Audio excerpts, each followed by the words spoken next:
So guys सबलाई good morning छ होइन। अनि म चाहिँ आज टक्क घरमै काम छ मेरो आएर अब आन्टी चाहिँ यता मसला पिसिरहनु हुन्छ कि होइन।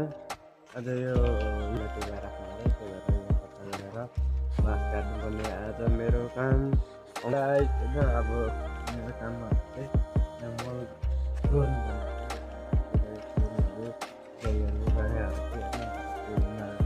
बिचिसक्यो हामी रेडी गर्नु त